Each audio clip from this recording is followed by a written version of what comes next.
cheers for mighty MacArthur. The Generals with another big win this weekend. Carey knocked the Generals out of the playoffs last year. Hugh Kelleher leading the revenge charge. This guy had 4 touchdowns, 313 yards, and it's MacArthur with the big 47-6 win. So the Generals now 5-0, and they are rolling, and so are we. Welcome to the News 12 Long Island Sports Rush, everybody. We got your highlights, we've got your interviews, and your stories, including an emotional one in Shoreham Wading River this month. It's all coming up. I'm Kevin Maher, and we also have the Sports Rush producer, Andrew Rappaport, my right-hand man who's always sitting to my left. And Andrew, we are getting closer and closer to that big MacArthur Garden City High School football showdown that I think we've talked about every week on this show. Yeah, it's getting pretty close, and it's getting fun. And I know it's getting close because now the long sleeves are out, so it means it's getting colder. Oh, baby, look at that. Changing of the seasons on the Rush. I like the short sleeves. We go to the long sleeves. By that game in 2 weeks, we might have jackets and hats. The hat covering the old ears. But yeah, no, that game is coming, and it's going to mean a lot because MacArthur, when they were here last week, they told us they want to beat those guys. That could be the game that Garden City breaks the 42 win streak record. So it's good. It's been circled on the calendar. 1 versus 2, a lot on the line. Number 1 seed for playoffs will be on the line that week, and it's fun. And if our guy Kelleher really wants to be in the running for the Thorpe Award, that's the statement game. Yeah. Because he's right up there in the mix. He is. Kelleher is definitely in the mix. There's a bunch of guys that'll say they're in the mix, but Kelleher, we've shown him a lot this season.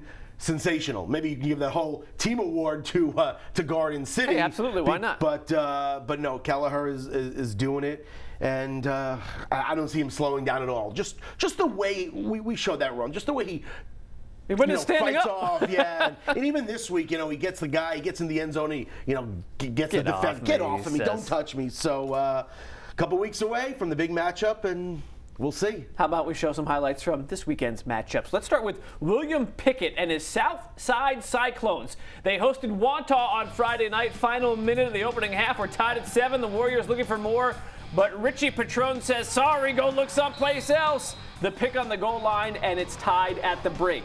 But in the third, Wantagh will get it right.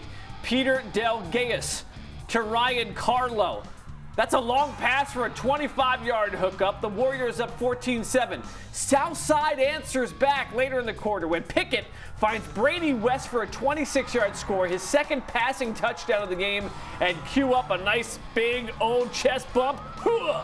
But you know what? Watch this, because he can run it as well. Down 4 in the fourth, 6'1", 230 pounds of all good. Cyclones up 30-17 early in the final quarter. Wantagh went back in front with 4 minutes to play on a short Nick Tereski run. I feel like Nick has been in that high school for a good number of years. We keep showing him on this show. Only problem was they couldn't stop Pickett. Lowers the shoulder, in he goes. 27-24, Cyclones win, and Pickett said last year's playoff loss to Wantagh was the big motivator in this one. Remembering the last year at Hofstra, 7-7 at halftime, 34-7 loss. 7-7 at halftime this game. We know we're a different team. We weren't going to let the same thing happen this year.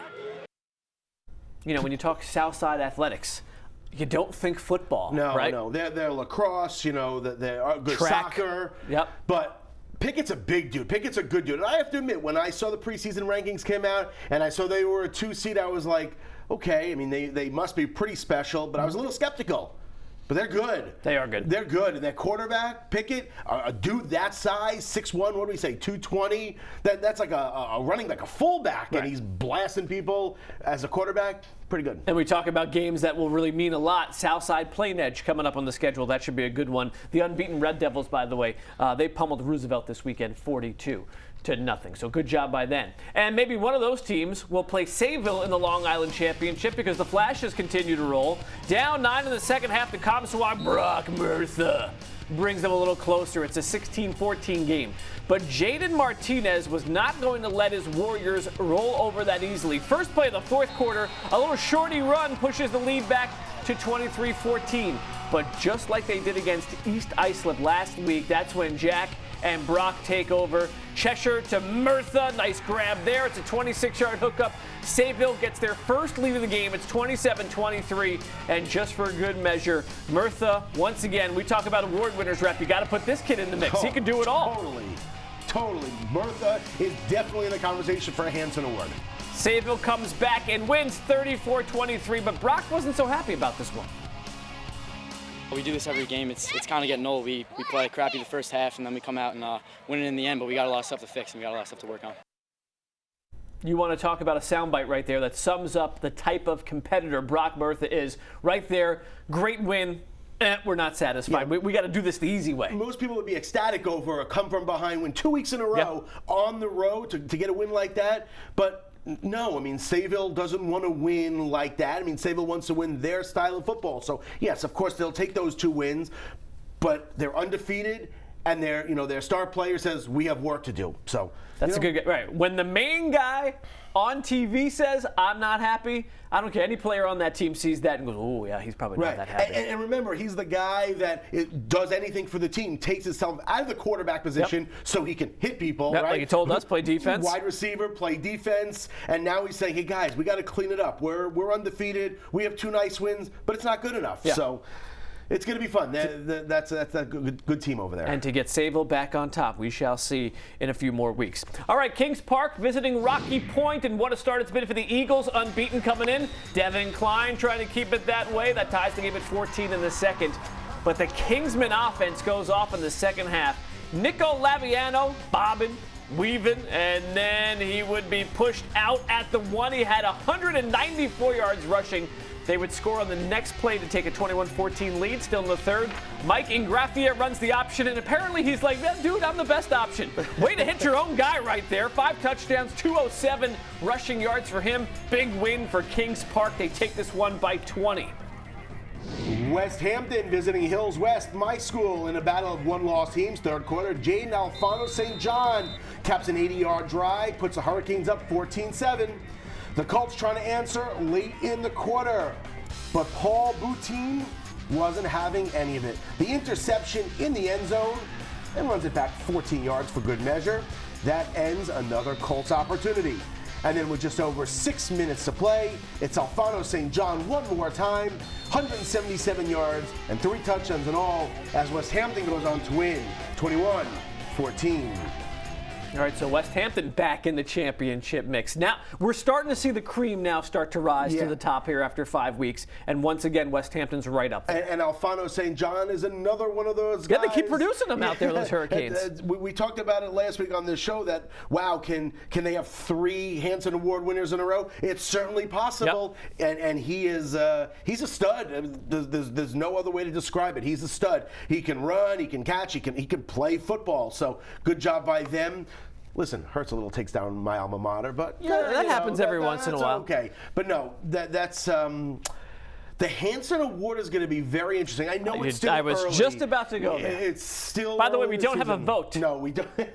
We don't have a vote. Should I stop staring? Okay. But it's going to be very close this year because let's not forget Xavier Arline at Shoreham Wading River. Brock at Sayville. Yeah, so Brock at Sayville, Alfano St. John, and there's a few others in the mix, and it's good. Yeah. It's good. It's fun when there's not one clear-cut winner. Right, because then you can have the conversation at the table as all the coaches and league officials are starting to debate it. Right. I think it's good. It's better than, well, how can we not give it to this guy? Right. So now, you really have to sit and say, okay, all right, so he did this. But listen, and it goes straight through. I mean, voting is still a few more weeks, so it's wide open and it's fun. But you know what it also means? There's a bunch of good teams, right? Yes. Because of good players help good teams, and that's always fun. And also for West Hampton, what does it say about the system that they keep producing these guys? Let alone not just the game plan system and all that stuff, but the way they have it. Listen, I love Coach Sham on Twitter. He's one of the guys I follow, and he's always pumping up guys, showing me how they're doing in the weight room, and it's freezing cold, and they're there. And in the summer, they're running the dunes. I think there's just now a culture there in West Hampton that's been built. Yeah, well, listen, when Lauby does it and comes out, and everybody knew Lauby was good, but it's like, okay, they have a generational, once-in-a-lifetime player out there. And then last year, Liam McIntyre. Liam does it, and it's like, okay, wow, they did it again. And Liam was a junior when Dylan was a senior, but Liam was hurt. Now he takes over, and he goes out and has a great year. And now this, Alfano St. John does it again. It's like, okay, now it's becoming tradition. A habit. Yeah, a tradition. That's pretty good. Where West Hampton every year is producing another one of these good players, and that's fun. Yeah, I think it's great. And it won't get easier for West Hampton. Next week, they host top seed East Islip. Redmond, right back on track now. Yeah, they collapsed last week against Sayville, but they come back out and have a big win over ESM. Brendan Miller, 5 touchdowns. Let me see my notes. 5 touchdowns in the 44-14 win. So East Islip, good bounce back win. Hey, speaking of winning, that's all Pat Med had done this season. Well, could they do it again? They tried to against Sachem East in the first quarter. Pat Med punting. Oh, I love special teams. And Jason Bruno for Sachem East scoops it and scores it, and the Arrows led 7-0. Pat Med trying to cut into the lead. Jack Montalvo. Good! Got it! Oh, a field goal from 37 yards. You get great field goals in high school football. We're going to put you on the rush. But Sachem East just too tough. Less than 12 minutes left in the half. It's Adriel Robinson, 56 yards to the house, and this one was all Arrows. They win 30-17. We've talked about in Suffolk County, right? It seems like the West Islips and the Hills, West and the East Islips, they're getting a lot of attention in the West Hamptons. Sometimes I feel like the big schools have dropped a little bit. I was liking Pat Med in there in the mix. I like when the new blood comes in to challenge the Floyds and company. Yeah, Suffolk 1 has been William Floyd's. A couple of years, you know, the Sachem East, the Sachem North won 1 year, and Sachem East, but it's been Floyd's division for a long time. So Pat Med gave it a run, and they're not out of it. You know, I think next week is Floyd Longwood, so that should be a good so that's game. A great matchup. Yeah, that's usually the determining factor, right, of who's going to be a top seed. And Floyd had that great come-from-behind win, so they're not completely dominant, which is nice. Like you said, competition. So Floyd Longwood next week will be a fun game. All right, one other score from Nassau we want to tell you. Big come-from-behind win for Massapequa. The Chiefs scored 2 touchdowns in the fourth quarter to come from behind and stud Farmingdale 25-21. More on the Sports Rush when we come back. A look at the legacy Tom Cannella has left behind in Wading River 5 years after his death from a high school football hit to the head. Welcome back, everyone. Big battle of unbeaten small schools Friday night. Shoreham Wading River hosting Mount Sinai. Second quarter, Brandon Venerola going deep for Matthew Lamonaco. Go, Matthew. Go, go, go. All the way down at the 2. He was in. The Mustangs scored 2 plays later to break the ice, and Lamonaco's like, okay, if you're going to show me on News 12 on the Rush, I'm going to be on TV scoring a touchdown because everybody I know is going to be watching this. How about the pick 6 right there for 43 yards, and Mount Sinai wins 35-21. And I think that qualifies as a big statement win because most people thought the Cats were the clear-cut favorites in Division 4. But Mount Sinai said, guys, not so fast, not so fast. So I think that wraps up the #1 seed for Mount Sinai in their playoffs. You got to see how everything shakes out the last few weeks, but good win for Mount Sinai. And remember, Mount Sinai was good last year, too. Yeah. This is not a surprise run where all of a sudden they're going to come up to the top. No. Mount Sinai and Shoreham, both obviously good teams. I think Shoreham came in as the #1 seed, so... But listen, that's why you play the games, and I guarantee you they'll meet again in the playoffs. Oh, baby, bring on the rematch. That's going to be great. Well, Shoreham Wading River may have lost that game, but the Wildcats are a football dynasty out east. But 5 years ago, that dynasty suffered a tragedy when 16-year-old Tom Cannella was hit in the head during a game and later died. 5 years later, his family, his team, and his town have made sure Tom's legacy lives on.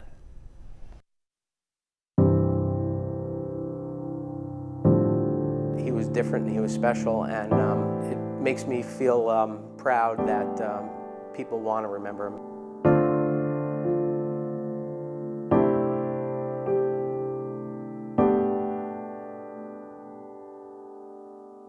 Every day I wake up and I say I wish he was here. Tom Cannella's bedroom hasn't changed all that much since he died after getting hit in the head in a high school football game. Trophies and mementos remind you of a young life well lived, while his number 54 football jerseys capture the sun and remind his parents of the son they miss. Sometimes I think, wow, like 5 years, and I think about everything that has happened in 5 years that Tom was not a part of. Including Tom's birthdays, which the Cannellas still celebrate.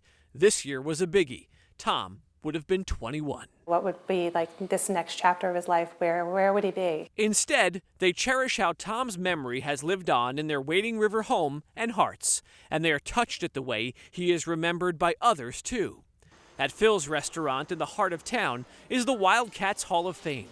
Every Shoreham Wading River state championship team has its own picture. Tom, in his number 54, has one too, right inside the main entrance. You said there's always light on it. I think there needs to be, you know. special kid. Everyone knows that number around here. Adam Benali knows it well.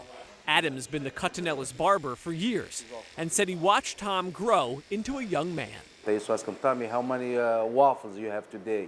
How many bagels you have today? 3 years ago, after 9 years of working in the shop, Adam had an idea sparked by that boy. My wife, I told her, maybe I'm going to buy a barber shop. She's asking me, did you pick a name? I told her, I have the name, 2 years.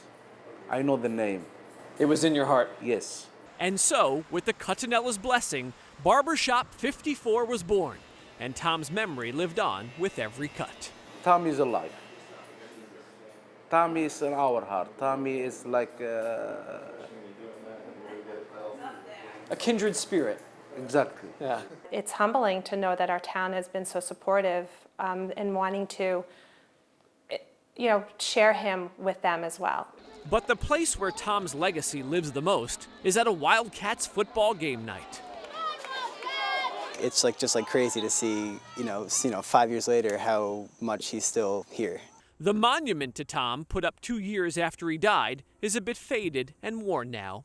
But Tom's message of teamwork and brotherhood, once said at a team meeting and now on a memorial plaque, will never wear out. It's not just something that you say, it's in you. It's something that runs through your veins, you're Tommy Tough. You never want to let that number down. You never want to let that name down. You always, whenever you're wearing that number, you want to make sure you come out, winning that game. And yeah, you always want to play with that mentality that, you're not going to lose. You got Tommy watching you. They're going to get a hand on this rock, man. Every time you step on the field, you play for the guy next to you. 1, 2, 3. And with Tom watching over them, they've won 3 Long Island championships since Tom died, with number 54 in their hearts. It just makes you step back and just say whoa, it's, it's just crazy. Tom's a part of every one of those, isn't he? Oh, 100%. Absolutely. And that's what brings happiness to Tom's parents, the stories, the memories. And while they wonder where Tom would be if he was alive, they do know one thing. He'd be happy. He celebrated life. Yeah. He did. And a big thanks to the Cannellas for opening their home again to us. They are great people. They are a great inspiration, and really well done by everybody in that town to not forget Tom. Yeah, and you showed it in the piece. You see the 54 on the helmets, and it's great that his name, his memory lives on, and you always hear before every football game, Tommy Tough rules. Mm-hmm. So it's great that he'll never be forgotten. Yeah, and they have Tommy Tough on their jerseys, 54. A lot of the guys wear the T-shirts. Yeah. I mean, it's weird because those kids, Xavier and Jeff, talking to them, they're like, oh yeah, we were in 7th and 8th grade, so they know some of the Cattanella's younger siblings. Sure. But it's amazing how they know the tradition. I thought Xavier did a really good job of saying, it's my job now. I'm leaving. I have to pass Tommy's legacy down to the next class and the next class. No one wants to be the one that doesn't do that, which is interesting. And I think that's the type of thing that they're going to be passing on in 15, 20, and 25 years because the statue was there. Who is this kid, right? Who is this guy? The number in the jersey, in the stands. That's never going to be forgotten. Yeah, they do a great job. There's also the Tom Cannella Foundation. It does great work in the community. It funds scholarships. And next Sunday, it's hosting the annual Patriot Run at Wildwood State Park. It's 2.54 miles. There you go, number 54. Again, information on that. Go to www.tom54.org. And also, we also did a second part of the series, Remembering Tom, and you can watch that on news12.com. Yeah, that's about where his organs are. Yes, right? the kid decided to donate his organs, and you'll meet 2 of the people that got him. And we'll be right back.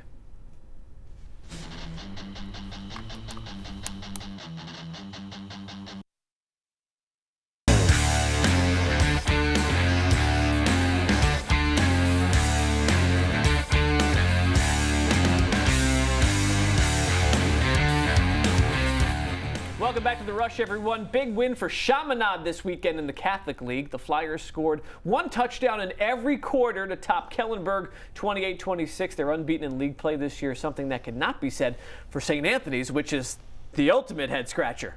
I don't know. I've never seen it. Yes, I know they're young on offense, and they just lost their quarterback, and they have a new coach.